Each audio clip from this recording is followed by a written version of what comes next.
Olá, bom dia. Meu nome é Fábio Magnani, sou editor do Equilíbrio em Duas Rodas. Esse aqui é um vocês de Fábio Magnani.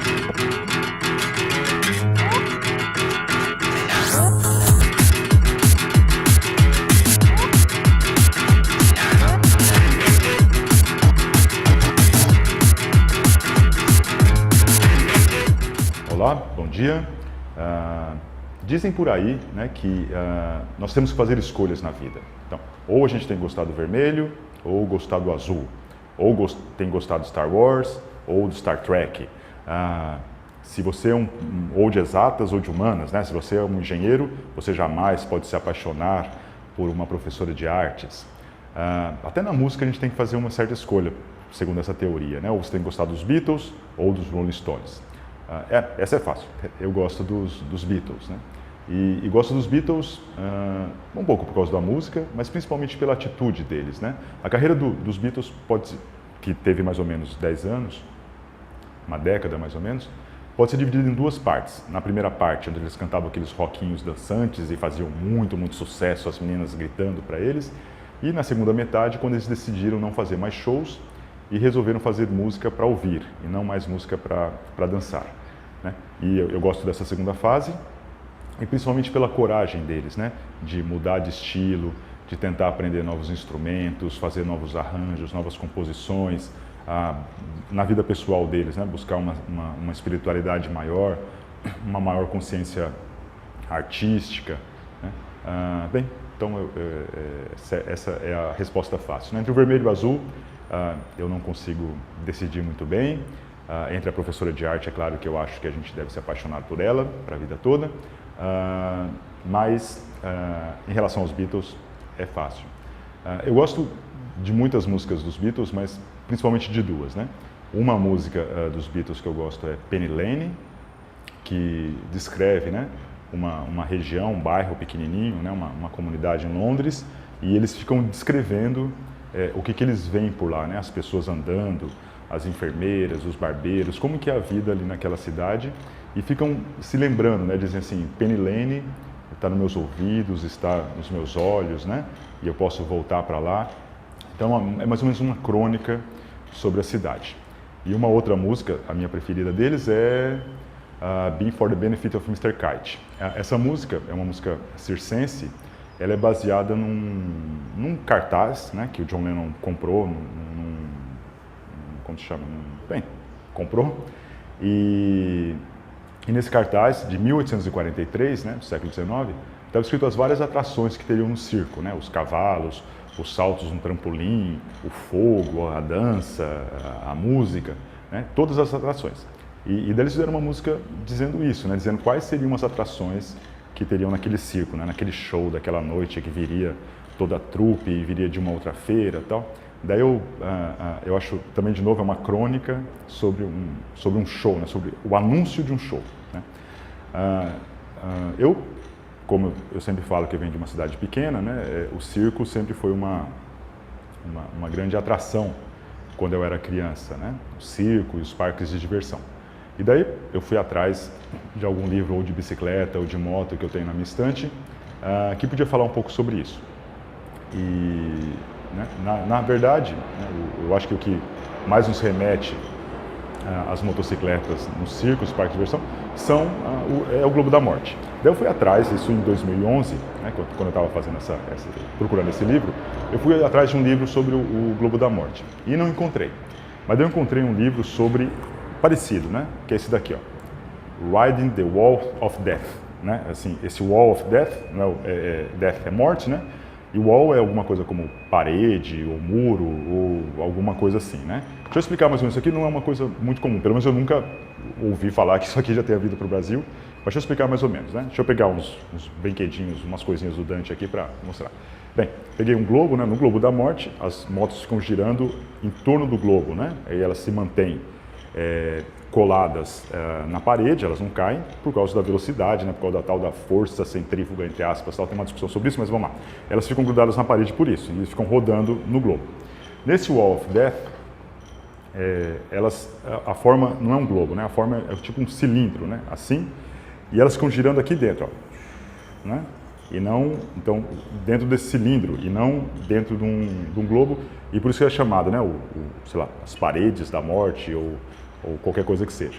Mas o que é interessante, né, a diferença entre eles é que no globo, o globo ele é metálico e todo vazado.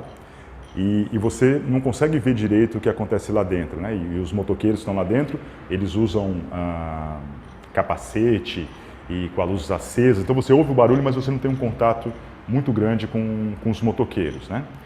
Já nesse Wall of Death, né, no Wall, os motoqueiros ficam rodando aqui. Em geral, eles rodam sem capacete e as pessoas ficam aqui numa plataforma aqui em cima, olhando diretamente para eles, né? Então elas conseguem cruzar os olhares, né? Conseguem ver esses motoqueiros. E é claro, esse Wall of Death, ele é muito mais, segundo o autor do livro, né? Ele é muito menos perigoso do que o Globo da Morte. Mas ele parece mais perigoso, né? Porque as pessoas olham para os motoqueiros e de novo, né, que estão sem capacete e parece que eles vão cair a qualquer momento e desabar lá no fundo, né? E como é mais fácil, né, andar no Wall do que no Globo, no Wall eles colocavam leões e faziam acrobacias, né? Então andavam sentados, deitados, virados de trás para frente, levavam crianças, às vezes podiam pegar uma pessoa, né, da plateia para levar ali. Então era muito mais um show, né? Era muito mais o Wall, ele, segundo esse autor, né, ele trazia uma fantasia muito maior do que o Globo da Morte. Daí eu acabei ficando fascinado por isso, né? Não tanto pelo perigo, né, do Globo, que primeiro tinha me fascinado mais, mas por essa vida mais circense, né, que existe no Wall. E daí, logo no começo, né, no livro ele tenta explicar por que a gente gosta tanto, né, tanto do Globo, mas no caso aqui mais desse Wall, que ele fala que ele aguça, né, os 5 sentidos, né? Então a gente, é claro, vê as motos girando, a gente sente vibrando, né, tudo balançando, que isso era feito de madeira, daí quando as motos giravam você sentia tudo balançando na plataforma. É claro, você podia ouvir o barulho das motos o tempo todo, sentir o cheiro, né, do escape, e ele fala assim, daí não sei se é forçação de barra, que você podia até sentir o gosto, né, a fumaça, né, os resíduos das motos ficavam no ar, daí você podia sentir até o gosto na boca, bem? Não sei se isso é verdade. Mas não vamos deixar a realidade estragar uma boa história, né? Então, isso é interessante. E outra coisa interessante, né? Às vezes eles tentavam colocar, por exemplo, carros também, que eram era muito mais perigoso, porque se um carro cai, ele cai em cima da pessoa que está ali, né? Mas o carro não aparenta ser tão perigoso quanto a moto, né? Então tudo ali era o show, né? Era a fantasia. As pessoas não estavam pagando ali para ter uma coisa realmente extremamente perigosa, né? Elas estavam pagando para viver uma fantasia, né? Para viver uma grande paixão, né? Bem, deixa eu ver mais o que eu tenho para falar aqui. Essa comparação, um pouquinho sobre a história, né? Esse Wall, essas coisas, né? Tipo o Ring of Death, que era só um anel, depois esse Wall of Death e Globe of Death, eles têm mais ou menos a mesma história, né? E mais ou menos no final do século XIX, 1890, quando não tinham motos ainda, eles andavam de bicicleta, mas a bicicleta não pode ser vertical porque elas não têm velocidade suficiente para ficar ali, se mantendo. Depois, com o surgimento das motos, né, começam a aparecer tanto os globos quanto os walls, e isso vai até a Primeira Guerra Mundial, esse surgimento começa a pipocar com outros nomes aqui e ali. O fortalecimento mesmo se dá depois da Primeira Guerra Mundial, em 1920, e a época de ouro em 1930, né, na década de 1930. Depois tem a Segunda Guerra Mundial, volta um pouco, na década de 50 até 65, e depois acaba, né, daí quase não tem mais, né. Daí ele tenta comparar assim, ele fala principalmente sobre a Inglaterra, né, mas por que lá esse Wall of Death era muito mais famoso do que o Globo, né? Ele fala que o Globo, de novo, era muito perigoso, então não era qualquer motoqueiro que podia andar, ou que conseguia andar. Ele era muito mais caro, e o Globo, né, e muito mais complicado, e você não conseguia ficar colocando pessoas e tirando, colocando e tirando. Então você podia fazer poucos shows, normalmente esses shows eram 2, 3 por dia e eram dentro de um circo, né? Então ele é muito mais comum no circo, como a gente vê por aqui. E esse Wall, ele era, daí isso eu achei legal também, né? Isso é interessante. Ele era numa coisa que eu nunca vi aqui no Brasil, né? Que é uma coisa que talvez um nome mais apropriado fosse parque de atrações. Não é porque a gente tem, pelo menos eu tinha lá na minha cidadezinha, os circos, onde você vai, senta e fica vendo, né, no palco central, todas as atrações. E você tem os parques de diversão, que são mais parques de brinquedos, né, que você tem o carro bate-bate, o chapéu mexicano, a montanha-russa, a roda gigante, o carrossel, né, o trem fantasma e todos essas atrações. Mas existe um outro tipo de parque lá na Inglaterra, ou existia antigamente, que de novo eu nunca vi aqui no Brasil, que seria esse parque de atrações que mistura um pouco essas duas coisas, né? É um parque onde você tem as atrações, mas não são só brinquedos.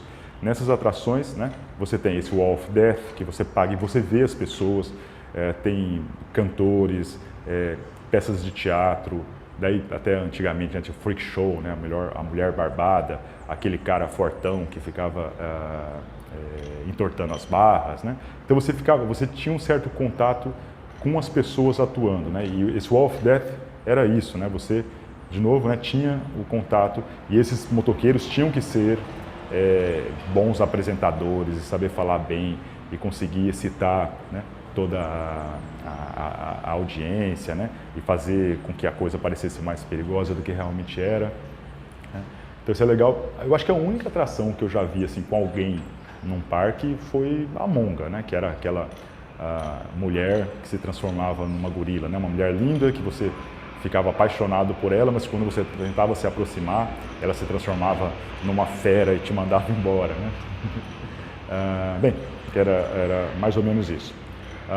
Daí, o que me fez lembrar, esse parque de atrações, né, onde que eu já tinha visto, né, nunca vi de verdade, mas já tinha visto na TV, e foi num filme do Elvis Presley, que acho que deixa eu ver o nome aqui, ele é Roustabout em inglês, né, que é de 64, mas ele era o Carrossel de Emoções. Bem, não lembrava o nome direito, mas é um filme que passava na sessão da tarde o tempo todo, né? Então, nesse filme, o Elvis Presley é um motoqueiro, meio encrenqueiro, tal, que anda de cidade em cidade, e ele sofre um acidente de moto e vai trabalhar num desses parques de atrações como Roustabout, né? Que esse Roustabout é como se fosse, é o carinha lá que, é o peão que fica montando e desmontando as coisas, tal. E daí ele vai convivendo com as pessoas dessas várias atrações. E nesse filme, eu não me lembrava, mas tem um Wall of Death. E ele anda, né, ele dá uma volta com a moto dele nessa atração daí. Mas no filme ele vira uma atração porque ele é um grande músico, as pessoas descobrem, começa a fazer muito sucesso, e tem romances e tal, né? Bem, e por aí vai. Daí eu fui dar uma olhada em que moto que ele andava, né? E era uma Honda de 300 cilindradas, que é a moto, assim, não é a moto que eu ando, mas eu ando também com uma Honda 300 cilindradas. É só uma coincidência, mas achei legal, assim, pude me imaginar, agora eu posso me imaginar durante 10 segundos quando eu pego minha moto que eu ando como Elvis Presley andava. Eu sei que o Elvis Presley é bem brega, mas eu gosto dessas coisas bregas. E essa moto que ele andava, né, essa Honda Super Hawk de 300 cilindradas, é a mesma moto também que o Robert Pirsig, né, o autor do Zen e a Arte da Manutenção das Motocicletas, que eu sempre falo aqui, aquele livro de filosofia, é o mesmo livro, é a mesma moto, né, que o Pirsig usou com o filho dele para andar pelos Estados Unidos e que deu origem ao livro, né? Então é bem legal. Bem, daí lendo nesse livro sobre o Wall of Death, daí ele fala, né, sobre ele que me lembrou desse filme do Elvis Presley, que eu não me lembrava.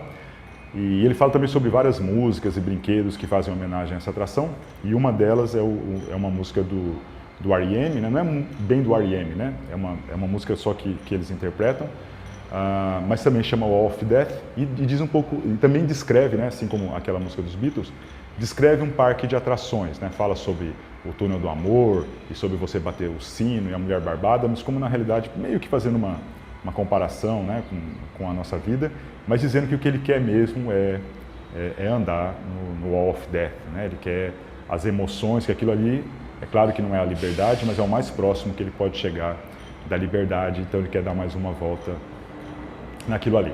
Só para terminar o livro, né? O livro então fala, né, sobre essas atrações, explica essa importância, né, do show, da fantasia, mas fala também sobre as motos, né, por que eles escolhiam, eles andavam muito com uma moto chamada Indian Scout, né, que é o modelo, e explica por quê, né, porque ela tinha uma plataforma bem grande que permitia que eles andassem em pé de um lado só da moto, não tinha cabo no guidão, daí não prendia o pé, coisas bem técnicas e bem legais. E fala um pouco sobre a vida deles, né, como a vida desses motoqueiros era uma vida difícil, né, embora não fosse tão perigoso como o Globo.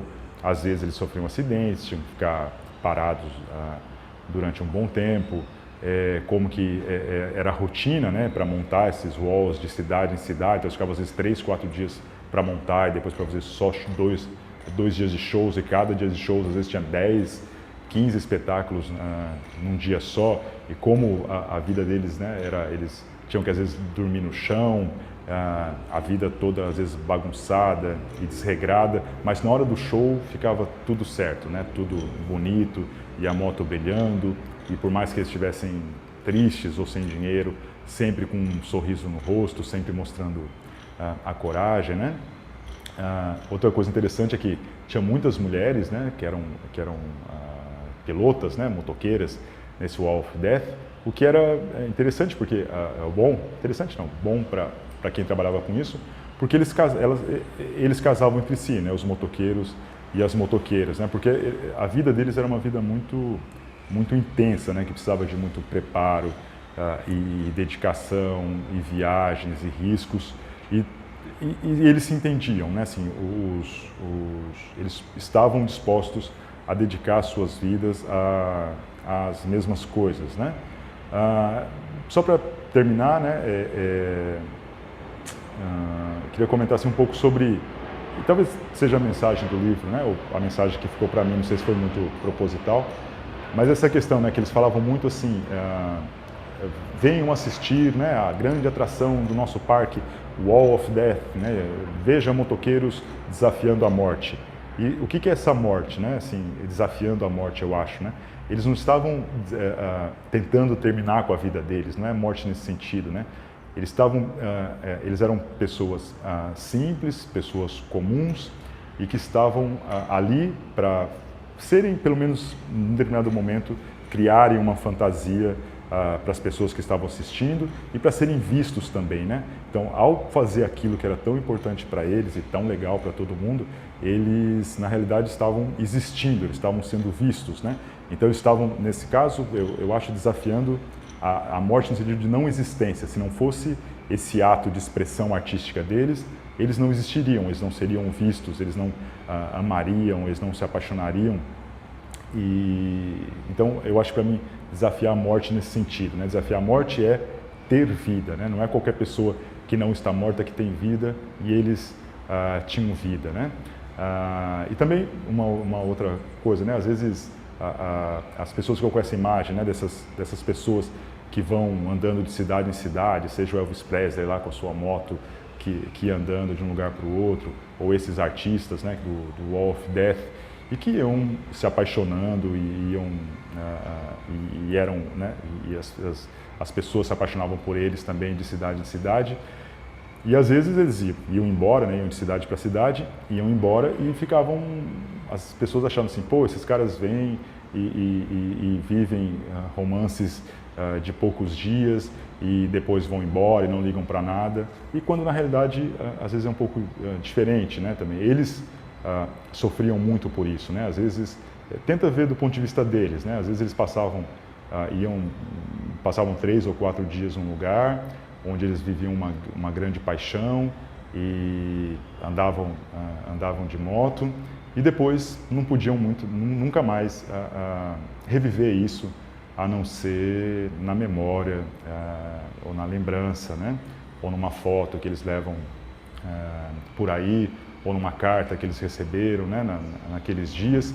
Imagina também assim, a dor, por um lado, que é não poder ficar num lugar como eles queriam, né? Porque às vezes, como eu disse lá no começo, às vezes as pessoas têm que fazer escolhas, e às vezes essas escolhas são erradas, bem, ninguém é perfeito, mas que essas pessoas que ficam, né, depois desses 2 ou 3 dias, saibam que elas ficam para sempre, né?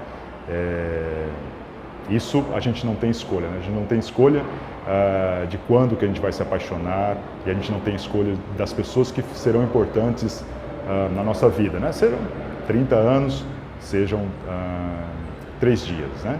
E acho que esse Wall of Death, ele representa bem isso, né? Essa vida desses carinhas, né? E também outra coisa é que, assim como a moto, né? A cada volta ela volta para o mesmo lugar, e assim como essas feiras de atrações voltam de tempos em tempos, talvez os grandes romances possam voltar também, desde que haja um certo... bem, desde que as mágoas possam ser deixadas de lado, né? Nem sempre a gente vai embora porque quer. Bem, era isso. Até a próxima. Tchau.